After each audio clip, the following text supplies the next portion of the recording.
everyone! So today I thought it would be fun to try and recreate the eyeshadow look that I was wearing in the Faster Way to Fat Loss video and the eyeshadow palette tag video. It has to be one of the favorite looks that I have done on myself so far, and it's not complicated, but I'll just show you what I did. Hopefully I could remember. And what's fun is I used this palette. This is a Buxom custom palette, so I got it from Ulta. And the deal is you purchase the palette, like the physical empty palette, and then you can choose 6 shades. And if you choose 6 shades, they are significantly discounted as compared to buying each individual shade individually. I went online, I guessed completely by just reading descriptions, and I put together this guy. And I will swatch all of the colors for you and tell you what each one is left to right so you can follow along at home. Of course, this does not mean you need to run out and buy these exact shades. If you have anything similar to this, then just grab what you already have. So let's start playing. Let me get my hair back. I will list in the description box everything else that's going on my face, but in case you missed my favorites video, I just want to highlight 2 products that are new to the rotation that I feel have made a huge difference in my face makeup. The first and most important is this primer from Dr. Brandt. It is a PR gift, and it's the Pores No More Pore Refiner Primer. It minimizes the look of pores, absorbs oil, and mattifies shine. If you've watched me for a while, you know I've had horrible luck with primers. All the ones that people love on YouTube make me break out, and I don't really need a primer to make my foundation last longer. My skin type is dry, so it sucks in everything it holds onto makeup, but I would have loved to have used a primer that sort of smooths things and just makes it look more like fake skin. Nothing worked like that wouldn't also break me out. So this was the first one because it has skincare in it. I think it has salicylic acid, and I don't really need to worry about absorbing oil or mattifying shine, but it put the smooth, perfect canvas on, and I am so pleased. And then the other thing that I've been using to finish off my makeup is this Urban Decay All Nighter Waterproof Setting Powder. It looks like nothing. I guess it doesn't have a color. It's really pretty, very thin, doesn't have a powder puff or anything. It has a nice mirror, but it's just this. Those 2 things together seem to have made a big difference in my face. Now, let's get on to the tutorial. So let me walk you through these shades, starting with the cream shade and then working my way across left to right. So you slide this guy out. There's a slot here on the side and you pull it out. And then this is how you load the shadows that you want. There's a little tab here, and then to lay each shade in, when you take them out of the palette, they look like that. So you just want to put that tab that's on the top, you want to set that in the little notch, and then it stays put. So this first matte ivory shade is called Cashmere Craving. The next shade is what I typically use on my lid, and it is Champagne Buzz. This next shade is more of a transition crease shade, and it is called Give Me Gorgeous.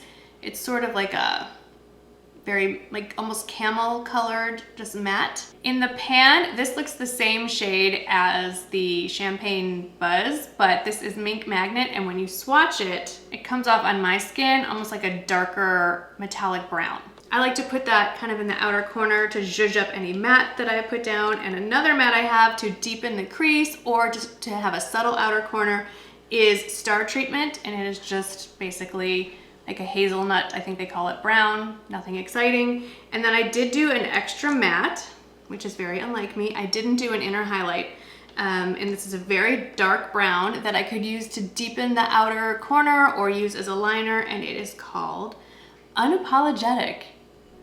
And it's just like a deep espresso brown. I do have other Buxom shades, single shades that I have gotten over the years that are sitting in like a Z palette, and I can just swap them in and out at will if I'm traveling. But this might be my go-to travel palette, we shall see. I'm not using primer because I want you to see how this looks just from the get-go. I am gonna take a fluffy brush and with that first matte satin shade, just kind of really lightly go over my whole lid because it's been a while since I actually put on my makeup, and I went outside and it's like 100 degrees with 90% humidity. It got a little sweaty, so I just want to make sure we're not sticky.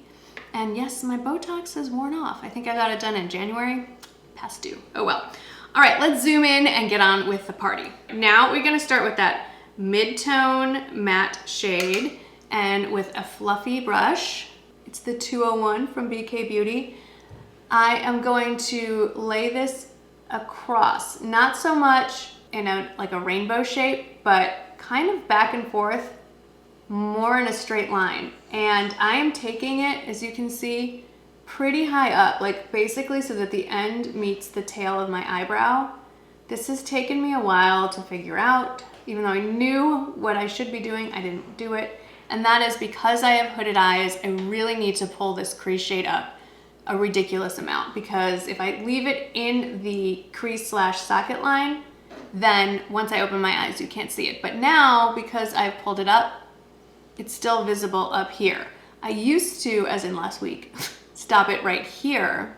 So when I open my eyes, it's essentially gone. So this is definitely helping with a bigger eye look. If I want a little more definition without making this too much darker, I can just change the brush shape. This is the 202, and it comes to a much more defined point. So I'll just show you as an example. Same shade, but if I trace up here, see how much darker it is than, say, over here? I don't know if you can really tell, but it's a little more defined. Just a little trick I wanted to show you if you were not aware that you can make shadows look like different shadows by just changing up the brush. Next, we're gonna do the Champagne Buzz, which is that first shimmer shade I showed you right here. And I'm just using my ring finger to start getting it on my finger, and I'm just pressing it all over the lid from corner to corner. And that's why I'm not really doing an inner corner highlight, and I don't really need one because this is so light. I just push it over my tear duct. We're gonna clean this up with the brush in a minute, but I have to say, for shimmer, I do like shimmers and metallics and glitters. I like using my finger. I feel like you get a better payoff that way. Now with the 206 brush, which it's a flat shader brush, but it's not. So from this angle, it's obviously flat. You can lay color down, but if you look at it from the tip, it's a lot fluffier than, just say, for instance, look at the MAC brush. And I love my MAC brush, but that's just for pure laying down color. See how flat it is? Look at them head on. The MAC 239 is an excellent flat shader brush, like I said, but the edge of it is very dense and a lot thinner than the BK Beauty 206, which is fluffy here. So that's why I'm reaching for it.